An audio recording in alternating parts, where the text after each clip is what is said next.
Welcome to QueerTWENTY, the cohort of 2022. QueerTWENTY is egomonk's annual flagship program where we celebrate exceptional queer Indians succeeding in fields such as science, commerce, arts, social justice, etc. Today, our guest is Meghna Mehra, the founder of All India Queer Association. AIQA is a Delhi-based feminist, socialist, and Ambedkarite organization. Meghna identifies as an asexual person and she holds a keen understanding of social issues from gendered perspectives. Her work revolves around the cause of gender equality and class equality. She has authored books such as Marriage of Convenience and Ghost from Revolutionary Past. Now, without further ado, let's welcome Meghna. Meghna, thank you so much for joining us today. Meghna, as an ace or asexual person, what has been the most empowering experience for you? For me, it was empowering to realize that I cannot be blamed maybe for seducing people. That usually happens with other women, that they are blamed. I know that sounds so problematic. Also, there is this thing that people can't, if they know that I'm asexual, they can't blame me. I have learned that hard way, that men blame women for literally everything. They think that women have some superpowers, that we can manipulate men, and so they can't do much of the victim blaming. But I realize that does still happen. But yeah, like, I realize I am also immune to the hypersexualization, because I'm sex repulsed. I got to know that people get turned on by the hypersexualized advertisements and get manipulated into buying things. Like, I can't, because, for example, I saw the slice ad. I do not get turned on by Katrina Kaif, but people are like, it's too sexy. She is just eating it in a weird manner. I don't know why she's eating a mango or drinking slice in a weird manner. But yeah, I'm sort of immune to those things. If somebody comes up to very close to me and be like, like your, and my reaction only, bro, your mouth stinks. Go and brush your teeth. I'm not going to get turned on by you. So, on the flip side, what has been the most marginalizing experience as an ace person? I think the most marginalized experience was when I realized that there is constant harassment that earlier I was facing, when I was not realizing that an asexual person, but I was facing it as a woman. But as an asexual woman, it just turned worse. Uh, there were people trying to fix me, change me into a heterosexual person, and because they do not have awareness, or they're just they do not want to realize, they do not have that scientific temperament to understand that sexual orientation is not something that can be changed. So, and I face it to till date. When I go out and I try to date, there are times when people say that it doesn't matter, they do not have much libido, but then they start being very violent sexually and mentally, forcing me to do things that I don't want to, and then I just leave them. So yeah, it is very marginalizing. Also, the fact that even now the government does not recognize asexuality. It is something they do not recognize legally. So they do not work for the asexual community, and the community is as marginalized as any other spectrum of the LGBTQIA+. So, Love and sex are two different things. However, in most relationships, whether they are hetero or queer, sex is considered more to be of like as a right to express love, as opposed to one of the ways to express love. And I think what ace identities do are they challenge this norm that if you love me, you have to have sex with me. Um, with this as a context, could you share like how are you navigating this society that is obsessed with this notion? I would say I'm trying to navigate through it, and my love language is anyway very different. Mine is maybe acts of service, gifting, giving somebody food, and I think that just comes from me, not for being asexual, but it's just how I am. But yeah, there were instances recently, even like an year back now, technically, that a person where I tried to made it clear to them that okay, so there are people that do hookups and they don't want to marry the person, or they don't love the person. They say it very clearly. The whole phenomena of no string attached relationships exists. So how come having a loving relationship without sex cannot exist? And this person tried to rationalize it by saying, would you have sex with your father? No. But would you have sex with me because I'm your partner? Yes. And I'm like, no. Obviously, this is a much logical thing for you as a hetero person. That is what I said to him, a heterosexual person. But for me, if I love you, yeah, obviously I'm not banging my father and I am not banging you either. But we do have different love languages for each other. I definitely is going not going to cuddle up with my father and tell him that okay, just grow old with me, leave everybody else. But I might say it to you, and um, like it becomes very hard to define love and navigate things. Unfortunately, I left that person because they are being very abusive later, and I did try dating somebody asexual. It was turning out well, but it later backfired because turns out this person was a sex positive asexual, and they wanted to get married as soon as possible, and I did not want to get married unless I'm ready. So yeah, I'm trying to navigate through things, but it's really hard. It becomes very lonely out here, especially when you are not a sex positive asexual. And even if you try to do things, if there's a negotiation part going on, okay, yeah, we will do things, I just feel that somewhere we do put pressure on asexual individuals to adjust instead of the other partner.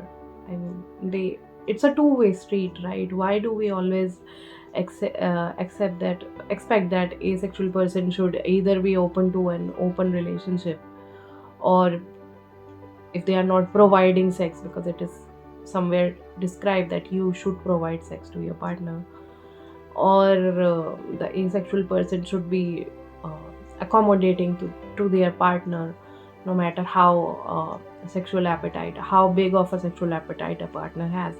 Because even in I think the homosexual relationships and the heterosexual relationships and other relationships where people are allosexuals, I don't think everybody is providing them sex like 24/7 or whenever they want. It's a two-way street, right?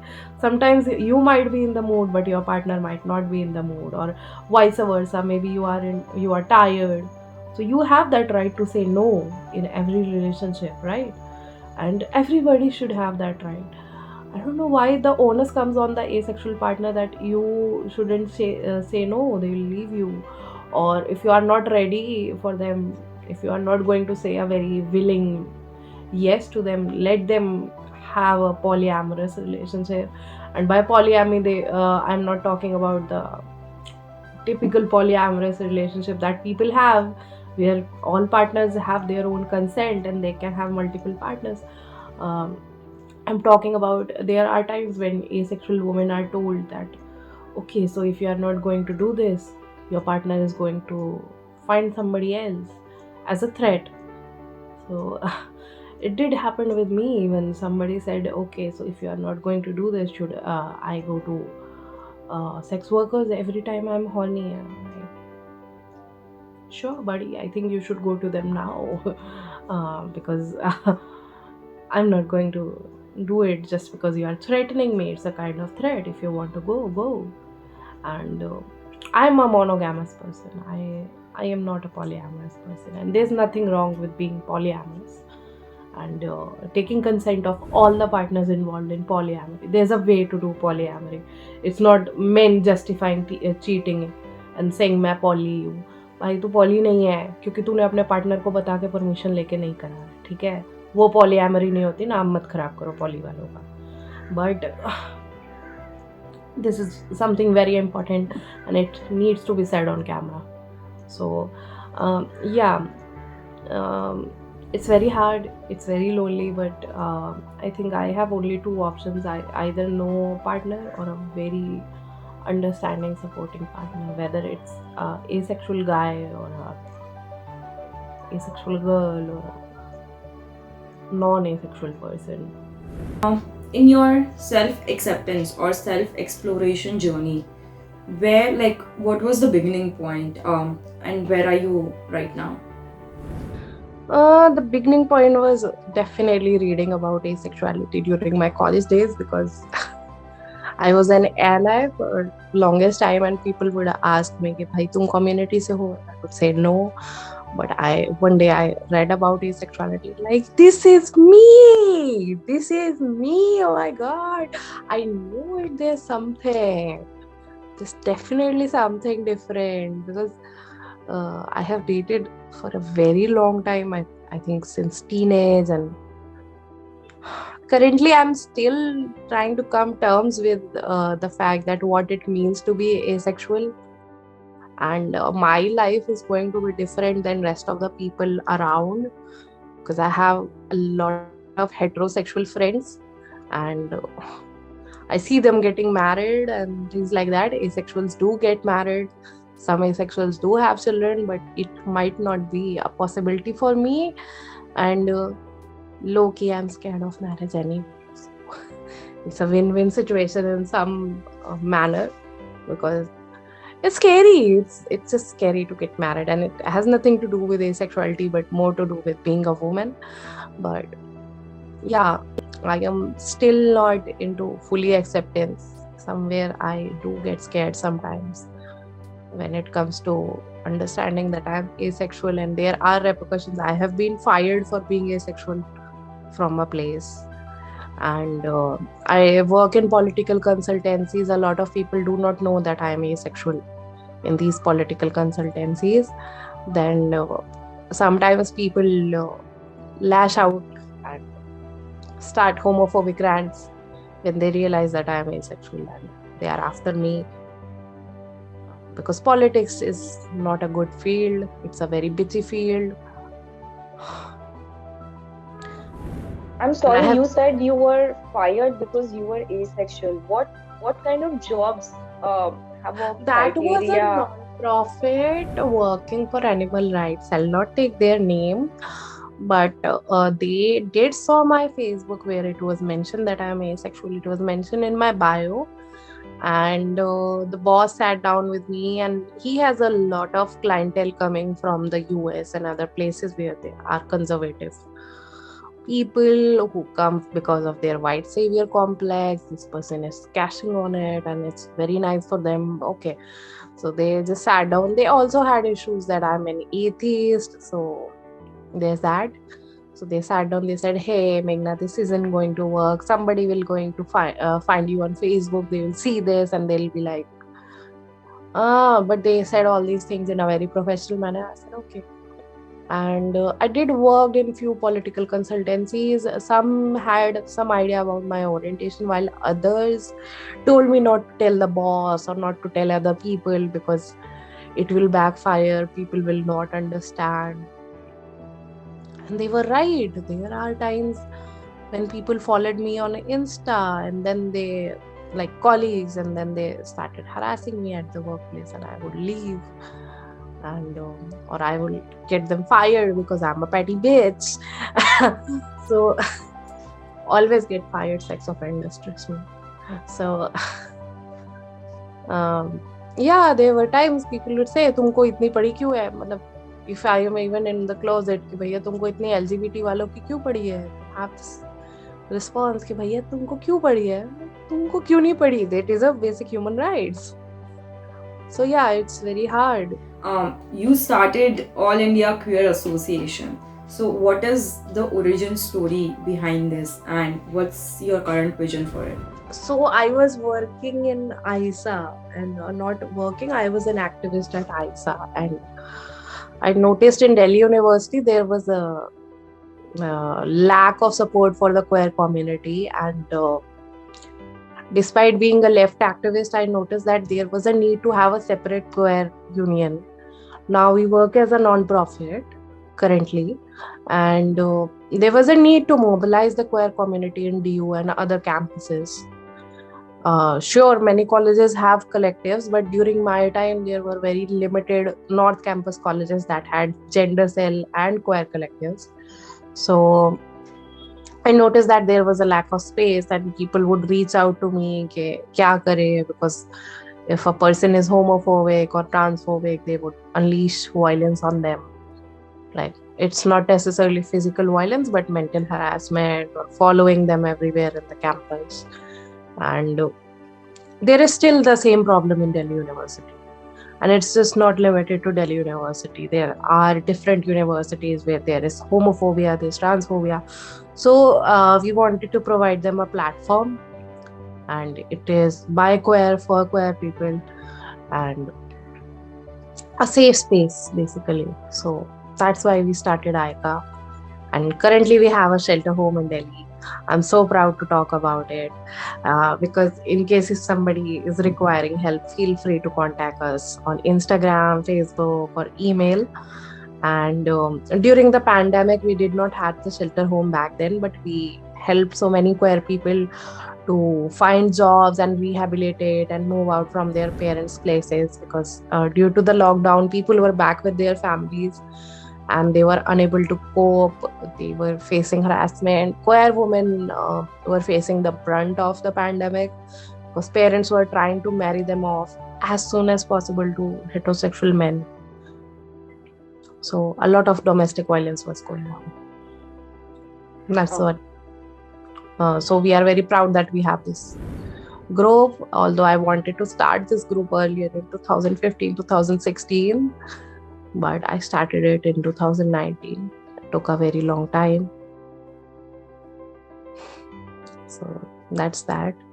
And ICA does also provide mental health support. We have a sliding scale for therapy.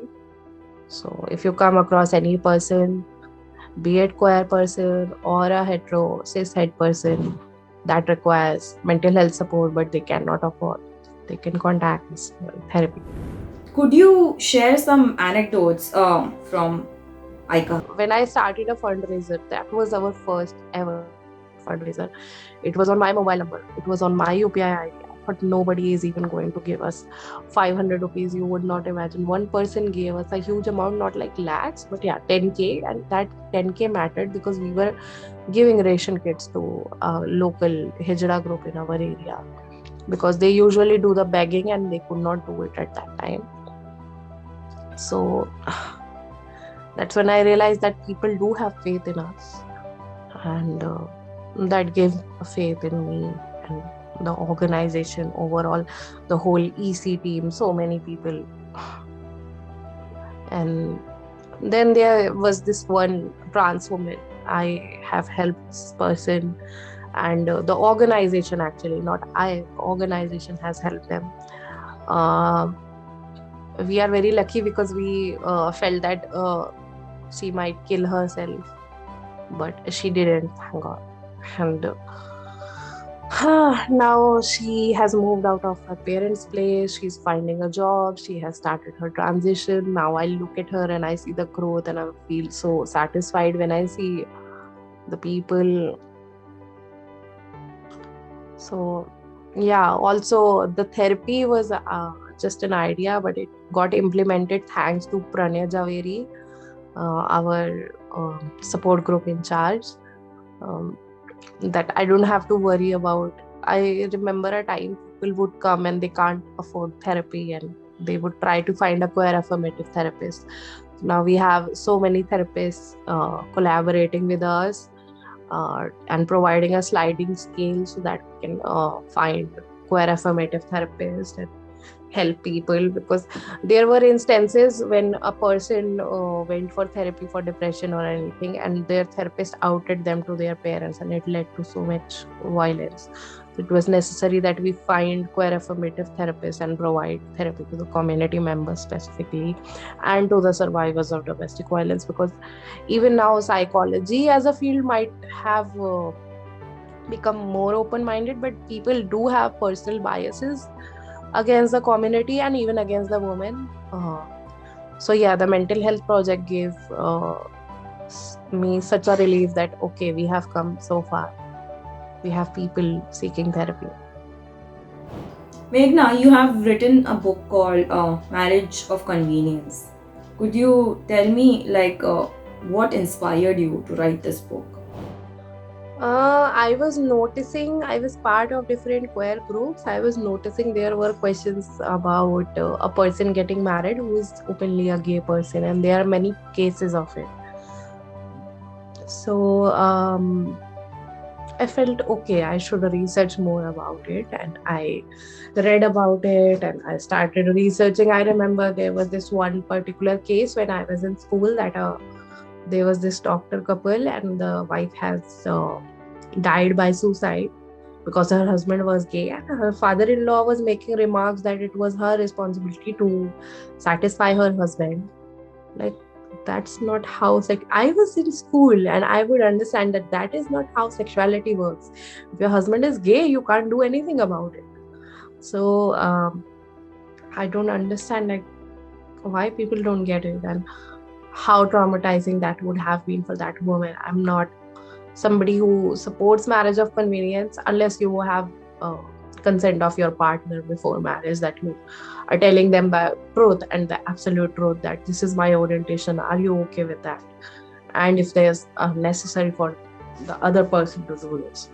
But so yeah, I read few cases. It was not a new phenomenon. It was going on for a long time.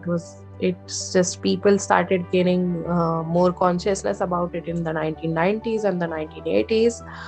um, Recently I got to know that there was a similar case in my family, um, from my father's side, that somebody married a lady, and later turned out that the husband was gay, so he left the wife within 2 days and he disappeared.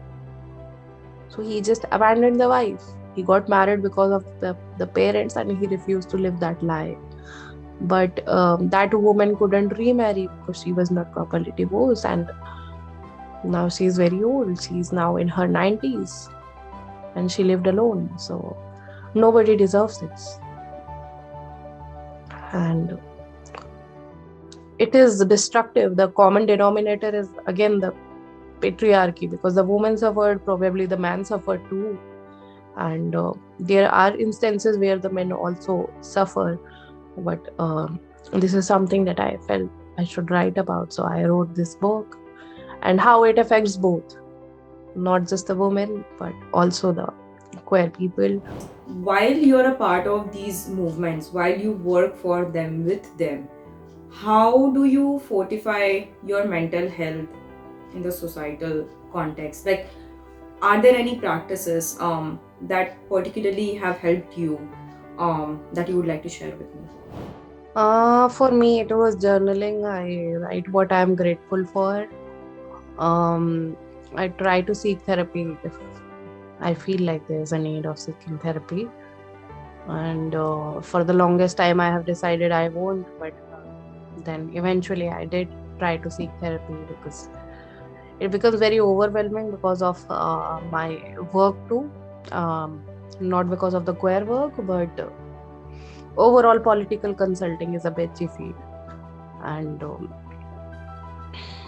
even student politics was a bitchy field for me, especially when I came out of closet. So many people tried to say that you are not Marxist enough because you are not heterosexual, because you are queer, you can't be Marxist. Like, queer Marxist exists. Sexual orientation से आपका ideology का लेना देना नहीं हो सकता हर समय मतलब. And I still face marginalization within both communities. I get judged by the queer community for being Marxist. I get judged for being queer among some Marxist circles. So मेरा जो वेन डायग्राम बनेगा it's like getting judged from both places and then नीचे आएगा political consulting में जज करना and getting judged to that I am a political consultant by both these circles because it is a petty bourgeoisie place to be in because a lot of people there, most of the people, it's a right wing jungle. Every second consultancy is owned by a right wing sympathizer or a right wing leader, and then it is a petty bourgeoisie thing, obviously, political consulting. So my coping go on. Sorry, my coping mechanism is, I don't know, playing with dogs, seeking therapy, journaling, try to remain sane because if something happened to me, इतने सारे लोग हैं, उनका ध्यान कौन रखेगा? And you forgot humor. Yeah, humor, taking one day at a time, writing books, as many as I can.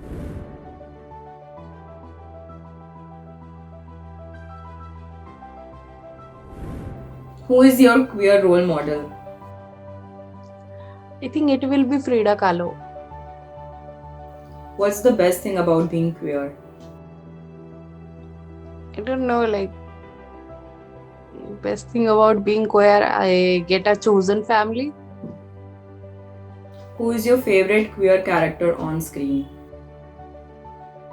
On screen, यार वो जो sex education वाली लड़की थी जो asexual थी, she's like, I don't want to have sex. Like, same girl. What is one thing that scares you the most?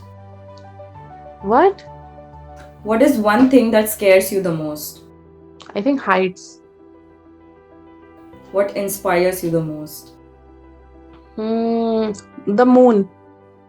So I'm going to say a couple of words and you can give me reaction, either verbal reactions or non-verbal ones. Some of the speakers just chose to make faces, so that is clearly an option too. Okay, so I'll start. Workplace equity. Workplace equity. Homophobia. Allyship. Ambition. I don't know. Politics. ठीक ही है, मतलब अच्छी बुरी कुछ नहीं. India. Thank you, Meghna, for this very interesting conversation. We are so pleased for you to be a part of this year's cohort.